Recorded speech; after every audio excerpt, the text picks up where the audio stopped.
Hello दोस्तों, हिंदी की बिंदी channel में आप सभी का स्वागत है। तो आज हम निराला के पत्र, जिसका संपादन जानकी वल्लभ शास्त्री ने किया है, उसके ऊपर चर्चा करने वाले हैं। तो इसमें जो है जानकी वल्लभ शास्त्री जी ने निराला के पत्रों का जो है संकलन किया है, उसी का वर्णन जो है आज हम करने वाले हैं। यूपीएससी का जो सिलेबस है उसके अंतर्गत ये जो है पत्र साहित्य के अंतर्गत ये दिया गया है। तो इसी विषय वस्तु पर चर्चा करेंगे। और इससे पहले मैं बता दूं कि जो पत्र साहित्य है, जो जितने लेखकों के द्वारा लिखे गए पत्र है, उनका विवरण जो है वो मैं दे चुकी हूँ। लिंक आप सभी को मैं डिस्क्रिप्शन बॉक्स में दे दूँगी। इसके साथ ही जो है मैंने आपको अमृत राय के द्वारा लिखा गया पत्र, चिट्ठी पत्री जो है वो भी करवा चुकी हूँ। उसका भी लिंक जो है डिस्क्रिप्शन बॉक्स में दे दूँगी। आप वहाँ से उन दोनों को देख सकते हैं। और इनके पीडीएफ देखने के लिए मेरे टेलीग्राम का लिंक आपको डिस्क्रिप्शन बॉक्स में मिल जाएगा। आप वहाँ इनकी जो मूल प्रति है यानी कि इनका पीडीएफ है वो भी आप देख सकते हैं। तो यहाँ आज हम इनके महत्वपूर्ण कुछ बातें हैं, इनकी विषय वस्तु, किस पर आधारित प्रश्न आ सकते हैं, इन्हीं सब पर जो है हम चर्चा करेंगे। तो चलिए, सबसे पहले हम निराला के पत्र पढ़ने से पहले जानकी वल्लभ शास्त्री के बारे में थोड़ा जान लेते हैं, क्योंकि अगर निराला के पत्र उनके द्वारा लिखा गया है तो जो प्रश्न है वो उनके ऊपर भी आ सकता है, क्योंकि पत्र में तो इतना कुछ नहीं है जिन पर आधारित प्रश्न बन सके। हाँ, जानकी वल्लभ शास्त्री जी का जीवन परिचय, ये सब जो है प्रश्न आ सकते हैं। तो इन्हीं पर पहले हम उनका जीवन परिचय देखते हैं। तो जानकी वल्लभ शास्त्री जी का जन्म 5 फरवरी 1916 को हुआ है और इनकी मृत्यु जो है अप्रैल 2011 को हुई है। ये एक प्रसिद्ध कवि थे। इन्होंने उत्तर प्रदेश सरकार द्वारा जो है इनको भारत भारती पुरस्कार से सम्मानित किया गया था। तो ये उन थोड़े कवियों में से हैं जिन्हें हिंदी कविता के पाठकों से बहुत मान सम्मान मिला है। आचार्य जानकी वल्लभ शास्त्री का काव्य संसार बहुत ही विविध और व्यापक है। प्रारंभ में उन्होंने संस्कृत में कविताएं लिखी थी, फिर महाकवि निराला की प्रेरणा से हिंदी में आए। इनकी पहली रचना जो थी वो थी गोविंद गानम। इन्होंने 16-17 वर्ष की अवस्था में ही लिखना प्रारंभ कर दिया था। इनकी प्रथम रचना गोविंद गानम है, जिसकी पदशैया को कवि जयदेव से अबोध स्पर्धा की विपरिणति मानते हैं। रूप अरूप और 3 रंगों के पश्चात कालन, अपर्णा, लीला कमल और बांसों का झुरमुट तथा 4 कथा संग्रह क्रमशः प्रकाशित है। तो इनके 4 कथा संग्रह है, कालन, अपर्णा, लीला कमल और बांसों का झुरमुट। और इनके द्वारा लिखे गए समीक्षात्मक जो ग्रंथ है वो है साहित्य दर्शन, चिंताधारा त्रयी और प्राच्य साहित्य। ये भावात्मक समीक्षा के जो है इन्होंने की है।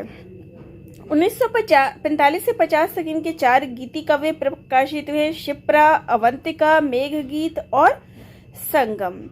कथा काव्य गाथा का प्रकाशन सामाजिक दृष्टिकोण से क्रांतिकारी है। जानकी वल्लभ शास्त्री का पहला गीत किसने बजाई बांसुरी बहुत लोकप्रिय हुई।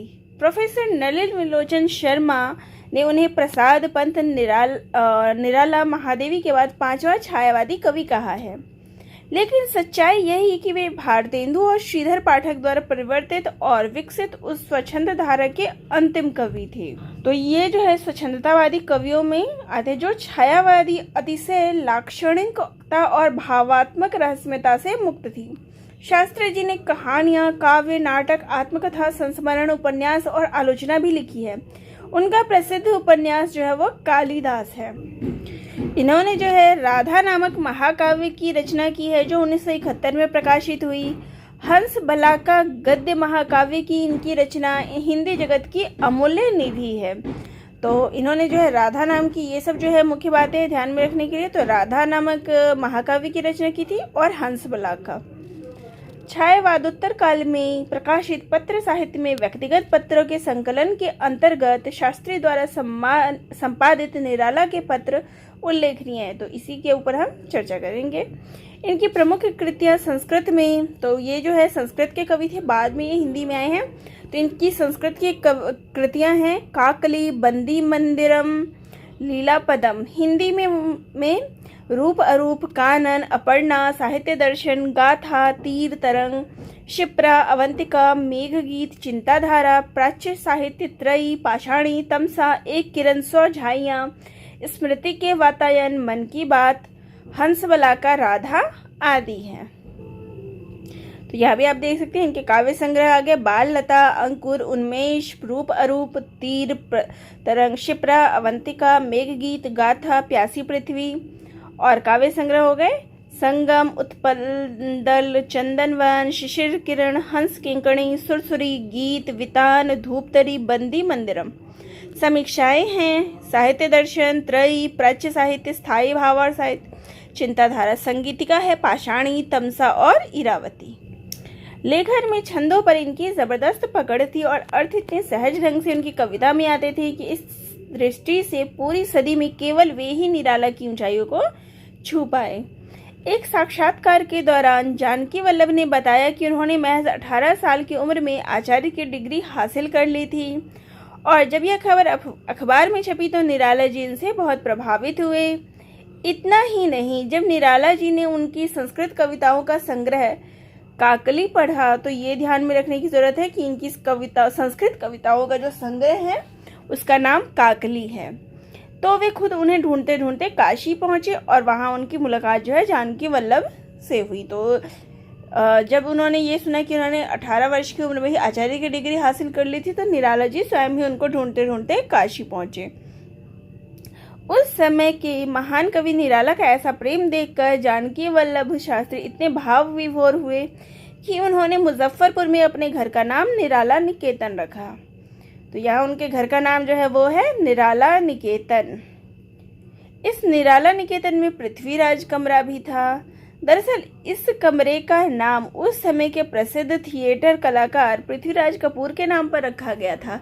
जब उनका गीत किसने बांसुरी बजाई मशहूर हुआ तो पृथ्वीराज खुद उनसे मिलने आए और इसी कमरे में बैठकर उनसे ढेर सारी बातें की। उन्हीं की याद में जानकी वल्लभ ने इस कमरे का नाम पृथ्वीराज रख दिया।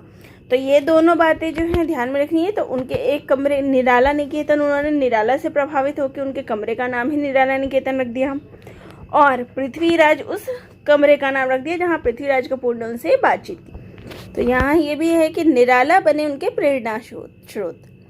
तो उन्होंने जो है छंदोबद्ध हिंदी कविताएं लिखी हैं। प्रारंभ में वे संस्कृत में कविताएं करते थे। संस्कृत कविताओं का संकलन जो है काकली नाम से 1930 के आसपास प्रकाशित हुआ। तो काकली नामक जो है संग्रह है और 1930 में प्रकाशित हुआ। निराला जी ने काकली के गीत पढ़कर ही उन्हें पहली बार प्रिय बाल पिक संबोधित कर पत्र लिखा। तो उनके पत्र में जो नाम होगा वो होगा प्रिय बाल पिक। तो ये ध्यान में रखने की ज़रूरत है। ये इम्पोर्टेंट पॉइंट है कि उन्होंने अपने पत्र में जो है उनको क्या संबोधित किया था, प्रिय बाल पिक। बाद में वे हिंदी में आ गए। निराला ही उनके प्रेरणा स्रोत रहे। वह छायावाद का युग था, निराला उनके आदर्श बने। तो अब जो बात करते हैं हम पत्र की करते हैं। आपको मैंने उनकी जीवनी बता दी कि उनके पत्र और निराला कैसे उनके प्रेरणा स्रोत बने। तो ये जो है राजकमल प्रकाशन निराला के पत्र जानकी वल्लभ शास्त्री ने, इसका प्रथम संस्करण जो है वो 1979 ईस्वी में हुआ था आचार्य जानकी वल्लभ शास्त्री के द्वारा। और उन्होंने जो है अपने उसमें लिखा है, जब उनसे मिले तो उन्होंने लिखा, अपनी फजली की उस करुण कातर दृष्टि को जो चिरविदा के पूर्व मेरी निर्यक प्रार्थनाओं से पथराई हुई आंखों से फिर टकराई थी, दुख संवेदना में रामे चैत समर्पितम। तो यहाँ जो है इन पॉइंट्स को आप ध्यान में रखिए, ये भी पॉइंट पूछ सकते हैं। तो जानकी वल्लभ शास्त्री जो है निराला को जो पहली बार दिखा था उनके लिए ये बात जो है वो कही गई है। तो इनको आप देख लीजिए, ये महत्वपूर्ण है। तो यहाँ पर जो है ये निराला जी की फ़ोटो है। उसके बाद ये भी जो है निराला जी की फ़ोटो लगी हुई है और ये जो है जानकी वल्लभ शास्त्री जी की फ़ोटो है। और यहाँ पे देखिए पहली कविता आ जाती है। उन्होंने जो है तोड़ती पत्थर अपनी कविता जो है वो जानकी वल्लभ शास्त्री को लिख के भेजा था और उसका वर्णन जो है यहाँ पे किया है। उन्होंने अपनी पहली कविता लिख के भेजी है उनको। प्रिय जानकी वल्लभ जी, ऐसे करके उन्होंने लिखा हुआ है यहाँ पे। तो निराला जी के पत्र जो उन्होंने जानकी वल्लभ जी को लिखे हैं उसका वर्णन यहाँ पे जो है दिया गया है।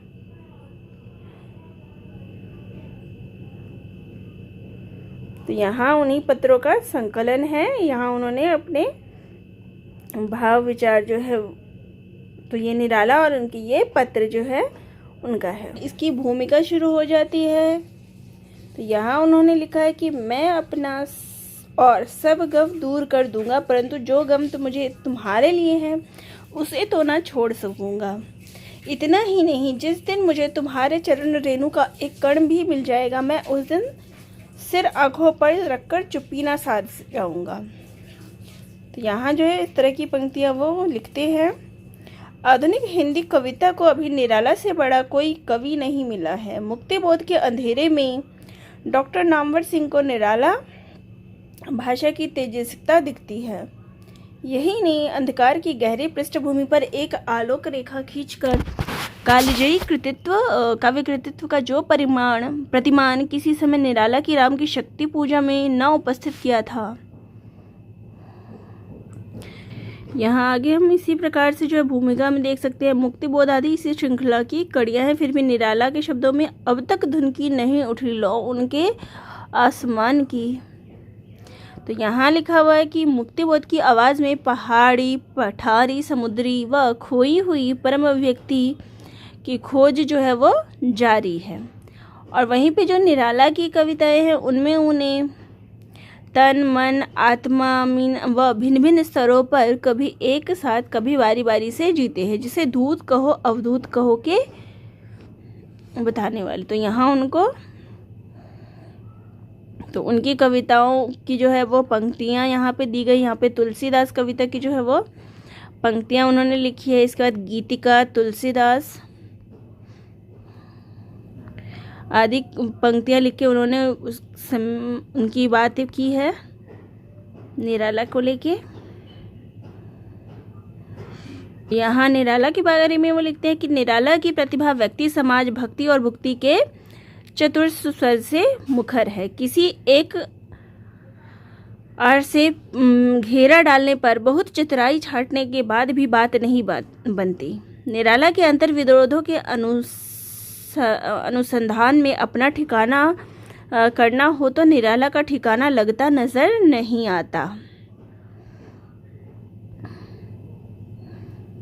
यहाँ उन्होंने भूमिका में इन्हीं सब के बारे में, निराला जी से जो उन्हें उनके कविताओं से जो प्रेरणा मिली उन्हीं सब का वर्णन, उनको जो अनुभूति हुई उनके कविताओं से, उसका वर्णन जो है उन्होंने अपने इसका चित्रण भूमिका में उन्होंने किया है।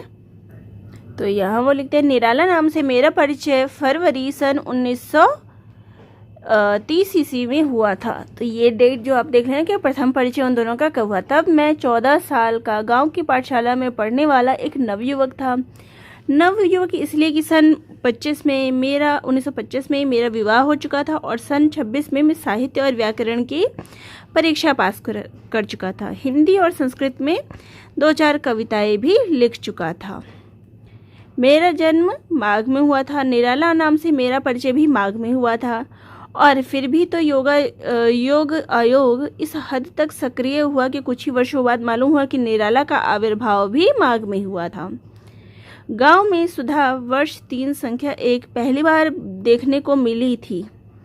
यह अंक निरालामय था। इसमें 2-3 छंदों की कलियां नवल खुली और मेरे प्राणों में आओ, पद्मा और लिली एक कहानी, मनसुखा को उत्तर एक प्रतिवाल, 5 पुस्तकों की संक्षिप्त समालोचनाएं, इतनी सारी रचनात्मक और विवेचनात्मक कृतियां थी कि उनके संश्लेष प्रभाव ने मुझे चौंका देने वाले नाम में आग्रही बना दिया।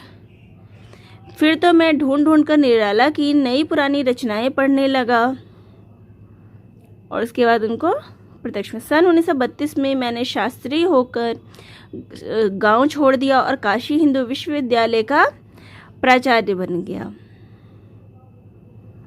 निराला जी की काव्य कला सन 1936-37 निराला पर मेरा प्रथम प्रबंधात्मक लेख था, जो माधुरी के कई अंकों पर धारावाहिक रूप में प्रकाशित हुआ। तब तक निराला पर इस आकार प्रकार का कोई भी लेख कहीं नहीं छपा था। इन पत्रों में उक्त कविता और लेख संबंधी कतिपय संकेत प्राप्त होंगे। ये पत्र अपना ऐतिहासिक पाठ अदा कर चुके होते तो यह एक नए सिरे से नुमाइश की साहस कौन करता। सन 1936 में मैंने अपने हिंदी गीतों का प्रथम संग्रह रूप अरूप निराला को ही समर्पित किया था। इस पर उनकी प्रतिक्रिया पानी पानी कर देने वाली थी। एक पत्र में वह भी उल्लेखित है, दरे कफस पे अंधेरे की मुहर लगती है तो फस दिल में सितारे उतरने लगते हैं। निराला के ही निर्देश से जो है मैं मैथिली शरण गुप्त से मिलने गया, राय कृष्ण दास जी के घर गया था। भारतीय संस्कृति के प्रथम बार जो है उन्होंने महाकवि को बीड़ी पीते हुए देखा। फिर तंबाकू भरी चिलम आ गई, यह नारियल उठाकर धुआं पीने लगा। एक दफा मेरा तो चेहरा उतर गया था। निराला ने तब भी झुंझलाहट प्रकट की थी जब मैंने महादेवी वर्मा संपादित चांद कविता की उपेक्षिता साकेत की उर्मिला जब विस्फोटक लेख प्रकाशित कराए थे। सन 1935 से 37 तक अरसे तक निराला ने मुझे कई बार डांट जो है वो पिला चुके थे। श व ल को लेकर कई बार कालिदास को ऊंचा नीचा सुनाने लगते, तो उनको जो है शब्दों को लेके कई बार उन्होंने डांट भी दिया था, उनके काव्य को लेके। तो यहाँ जो है आप देख सकते हैं उनका पत्र जो है, पहला पत्र वो 13/7/1935 पहला पत्र है 13/7/1935 ईस्वी को। और वो जो थे उनको जानकी वल्लभ शास्त्री को प्रिय बालपिक के नाम से जो है संबोधित करते थे। तो यहाँ पर उन्होंने वही लिखा है, प्रिय बालपिक तुम्हारी काकली नकली नहीं, तुम्हारे जातीय सत्यता से पूर्ण आकाश और पृथ्वी को मिला रही है। इसमें मैं अपने तारुण्य की नई पहचान पाकर चकित हो गया। देर तक मुग्ध होकर सुनता रहा। मैं अब किसी पत्रिका में इसकी चर्चा करूंगा। तुम्हारा निराला, ये उनके द्वारा लिखा गया पहला पत्र है। अब यहाँ पे जो है काकली के बारे में थोड़ा सा दिया गया है।